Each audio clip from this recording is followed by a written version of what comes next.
جی السلام علیکم. شکریہ. بسم اللہ الرحمن الرحیم. علامہ صاحب نے بہت تفصیل سے بیان کر دیا ہے حسینیت کے حوالے سے اور شیعت کے حوالے سے اربعین کی اہمیت کو.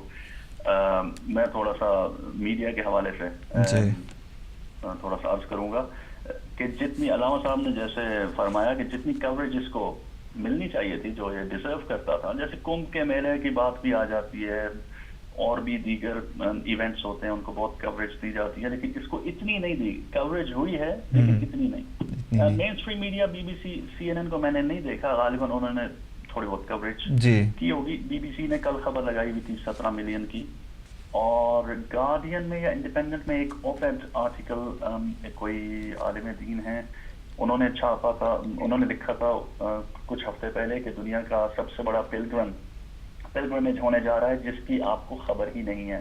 انگریزی میں انہوں نے لکھا تھا، وہ بھی چھاپ دیا تھا.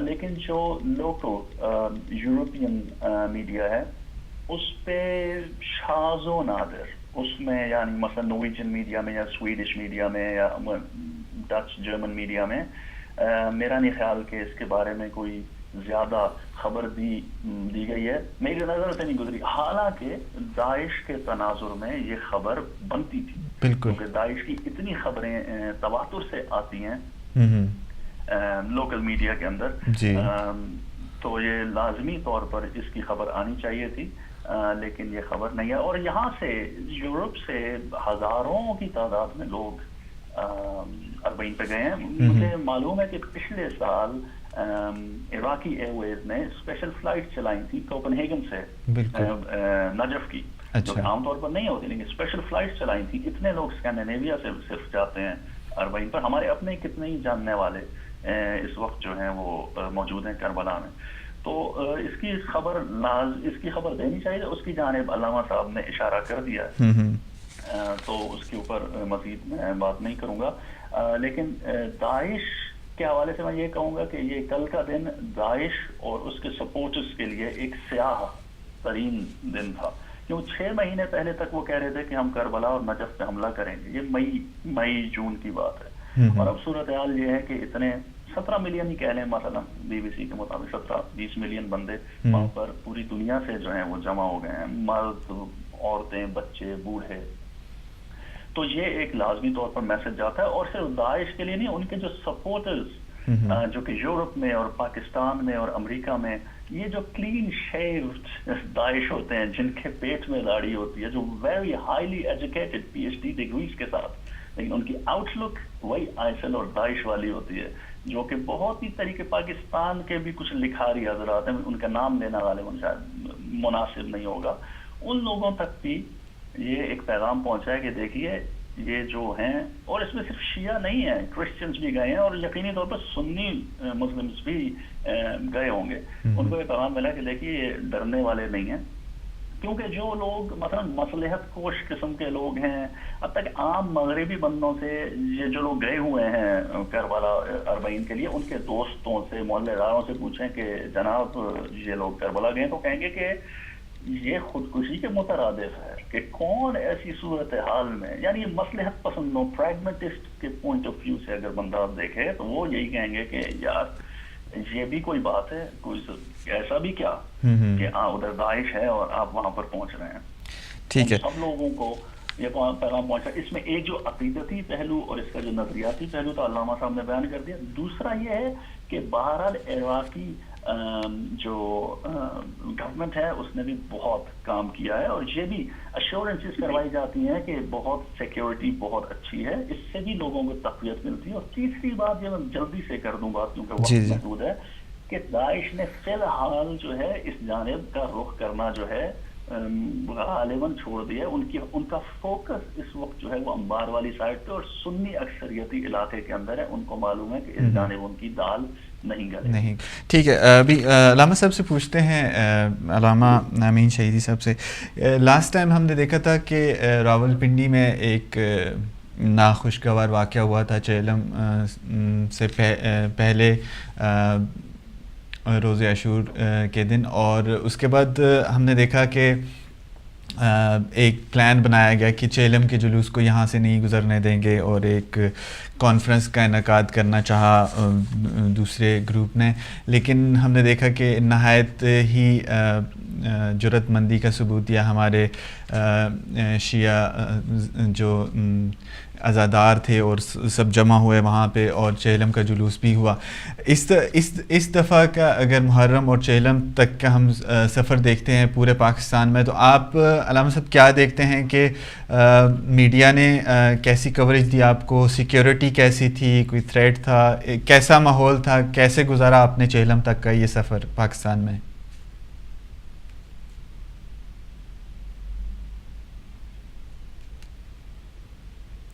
ہیلو علامہ صاحب، ہمارے ساتھ موجود ہیں؟ ہلو، آپ کی آواز صاحب آ رہی؟ اچھا علامہ صاحب، میں پوچھ رہا تھا کہ پچھلی دفعہ ایک ناخوشگوار واقعہ جو چہلم کے دوران پہلے ہوا تھا محرم کے دوران راولپنڈی میں، اور اس کے بعد ہم نے دیکھا کہ چہلم کے جلوس کو روکنے کی کوشش کی گئی ایک فریق کی جانب سے، لیکن اس دفعہ آپ ہمیں بتائیں کہ پاکستان میں تمام جلوس مجموعی طور پر کیسی سیکیورٹی کی صورتحال وہاں رہی، اور عزاداروں کا جوش و خروش کیسا تھا؟ کل کا جو پروگرام تھا پنڈی کے حوالے سے، اس کے حوالے سے تھوڑا سا بتائیے ہمیں۔ دیکھیے، مجموعی طور پر تو میں کل بھی اپنی گفتگو میں خود جلوس کے اندر یہ عرض کر چکا ہوں، اور بعد میں انٹرویو میں بھی میں نے یہ عرض کیا ہے کہ مجموعی طور پر پورے پاکستان میں اس دفعہ محرم بھی الحمدللہ اچھے انداز میں گزر گیا، اور چہلم کے جلوس بھی امن و امان سے گزر گئے۔ آپ یہ بہتر طور پر جانتے ہیں کہ یہ جو شدت پسندی کا عنصر ہے، اس نے پاکستان کو اندر سے کھوکھلا کر رکھا ہے، اور یہ جو نان اسٹیٹ ایکٹرز ہیں جنہوں نے شدت پسندی کو ہمیشہ فروغ دیا، اور کبھی کسی گروہ اور کبھی کسی گروہ کو پروان چڑھانے کی کوشش کی، اور اس کے نتیجے میں پاکستان کے اندر فرقوارانہ فضا پیدا کرنے کی کوشش کی گئی۔ اب میں یہ سمجھتا ہوں کہ خود بریلوی حضرات بھی، اہل تشیع بھی، دیوبندی بھی اور اہل حدیث بھی یہ بات سمجھ چکے ہیں کہ پاکستان کی اگر بقا ہے، امت مسلمہ کی اگر بقا ہے، تو وہ اتحاد و وحدت میں ہے، یگانگت میں ہے، اور یکسوئی میں ہے، تفرقے میں نہیں ہے۔ تفرقے کا فائدہ ہمیشہ پاکستان دشمن اور اسلام دشمن عناصر اٹھاتے ہیں، اور جو لوگ اسلام کے لبادے میں پاکستان کے اندر موجود ہیں ان کو کوئی فائدہ نہیں ہوتا۔ تو اس لیے اس وقت پاکستان میں امن کی فضا برقرار رکھنا یہ ہر ایک کی ضرورت بھی ہے، اور ہر ایک یہ محسوس بھی کرتا ہے۔ اسی پوائنٹ آف ویو سے اگر آپ دیکھیں گے تو محسوس کریں گے کہ اب وہ شدت کی فضا نہیں ہے۔ جن لوگوں نے شدت کو ابھارنے کی کوشش کی ہے، خصوصاً طالبان، تو ان کو پاک آرمی نے ضرب عزم کے عنوان سے جو آپریشن شروع کر رکھا ہے اس میں خوب نشانہ بنایا ہے۔ اس عرصے میں البتہ سپاہی صحابہ اور لشکر جنگجوی اور اس طرح کے کچھ اور ایسے عناصر جن کو باہر سے فنڈ ملتے ہیں، اور صرف اس لیے ملتے ہیں کہ پاکستان کے اندر امن و امان کو تباہ کیا جائے اور مسلم امہ کو ایک دوسرے کا دشمن بنایا جائے، انہوں نے کوشش کی کہ داعش کے نام کو اور داعش کے پرچم کو استعمال کر کے پاکستان کی فضا میں خوف و ہراس کی کیفیت پیدا کی جائے، لیکن اس میں وہ ناکام رہے، اور نتیجہ اس کا یہ ہوا کہ ان کی ان کوششوں کا کہ کراچی سے لے کر پارا چنار تک اور کوئٹہ سے لے کے گلگت بلتستان تک جہاں جہاں عزاداری سید الشہداء کا انعقاد ہوتا تھا وہاں پر زیادہ زور و شور سے ہوا، لوگوں نے زیادہ شرکت کی، اور اس حوالے سے خود ریاست کے اداروں کو بھی یہ احساس تھا کہ اگر اب انہوں نے شدت پسندی کے مقابلے میں خاموشی یا مجرمانہ غفلت کا مظاہرہ کیا تو مستقبل میں پاکستان کی سچویشن اور صورتحال ماضی کی نسبت بہت بہت زیادہ بدتر ہو جائے گی۔ اس لیے انہوں نے روکنے کی کوشش کی، اور یہ بات یاد رکھیے آپ بھی اور آپ کے یورپ اور امریکہ میں دیکھنے والے تمام ناظرین بھی کہ جب کوئی ریاست اپنے اندر امن پیدا کرنے کی کوشش کرے تو ریاست کے مقابلے میں کوئی طاقت ایسی نہیں ہے جو سر اٹھا سکے اور امن کو تباہ کر سکے، لیکن جب ریاستی ادارے خود امن کو برباد کرنے کے خواب دیکھیں تو پھر ظاہر ہے اس ریاست کے اندر امن قائم نہیں ہو سکتا۔ ماضی میں اگر پاکستان کے اندر امن نہیں رہا اور فرقوارانہ فضا بنانے کی کوشش کی گئی، دھماکے کیے گئے، تو اس میں بہت سارے ایسے ایکٹرز موجود تھے جن کو ریاست کے کسی نہ کسی گوشے سے حمایت ملتی تھی، فنڈ ملتے تھے، اور ان کی آشیرواد اور ان کے ایما پر ایسے گروہ پروان چڑھتے تھے. اب جب ریاست نے ارادہ کیا تو ان کا راستہ بھی روکا. اس لیے آپ دیکھتے ہیں کہ گزشتہ محرم میں جو صورتحال رہی اس کو کنٹرول کیا گیا، چہلم بہت امن سے گزرا. اس سال الحمدللہ محرم بھی امن سے گزرا اور چہلم بھی امن سے گزر گیا، اور جہاں پر کسی نے شرارت کی کوشش کی وہاں پر اس کو روکا بھی گیا.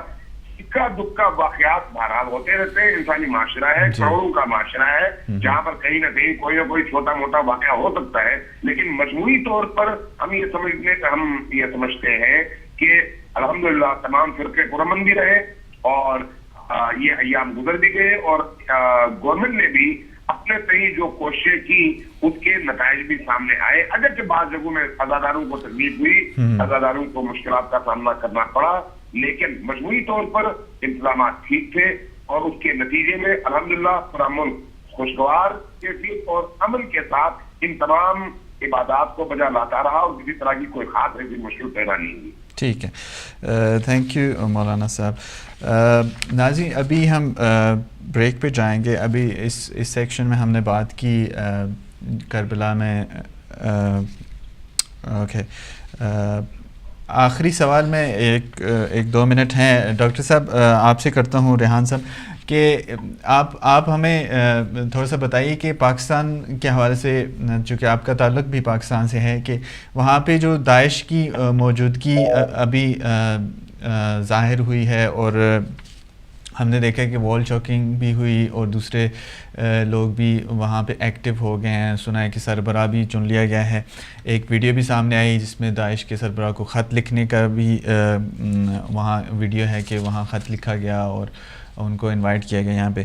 آپ اس صورتحال میں پاکستان میں پرامن جو جلوس ہوا ہے، اس میں حکومت کی کارکردگی کو کیسے دیکھتے ہیں؟ جی، حکومت نے یہ اس میں دو باتیں ہیں اصل میں. ایک طرف تو وہ داعش والی بات ہے، اس کو شاید ہم بریک کے بعد ڈسکس جی اس کو بریک کے بعد، ٹھیک ہے، اس کو بریک کے بعد ڈسکس کر لیں گے. اور حکومت کی کارروائی بظاہر ہم تو دور سے بیٹھ کر دیکھ رہے ہیں، اور جیسا کہ علامہ صاحب نے بھی ابھی کہا کہ جب حکومت یہ تہیہ کر لے کہ امن و امان قائم کرنا ہے تو پھر وہ امن و امان قائم ہو جاتا ہے. تو اس لحاظ سے حکومت نے یقینی طور پر بہت اچھی کارکردگی کی ہے. ٹھیک ہے، کہ جس کی وجہ سے کوئی ناخوشگوار واقعہ، عام طور پر پہلے یہ ہوتا تھا کہ پہلے 10 دن ناخوشگوار واقعہ نہیں ہوتا تھا، لیکن اس کے بعد کیونکہ سارا فوکس میڈیا کا اور سیکیورٹی کا پہلے عشرہ محرم الحرام میں ہوا کرتا تھا، اور اس کے بعد 40 تک کچھ نہ کچھ واقعات ہوتے رہتے تھے، یا 40 پر کچھ ناخوشگوار واقعہ دہشت گردی کا ہو جاتا تھا. لیکن اس بار الحمدللہ کوئی بھی واقعہ نہیں ہوا قابل ذکر. تو اس لحاظ سے یقینی طور پر حکومت کو اور جو بھی سیکیورٹی کے ادارے ہیں ان کی تعریف کرنی پڑے گی. تعریف کیا، یعنی انہوں نے اپنا کام کیا. ٹھیک ہے، تھینک یو ڈاکٹر صاحب. ابھی ناظرین بریک کا وقت ہوا ہے، ہمارا پروگرام جاری ہے. 40 کے حوالے سے ہم بات کر رہے ہیں. بریک کے بعد پھر حاضر ہوتے ہیں، ہمارے ساتھ رہیے.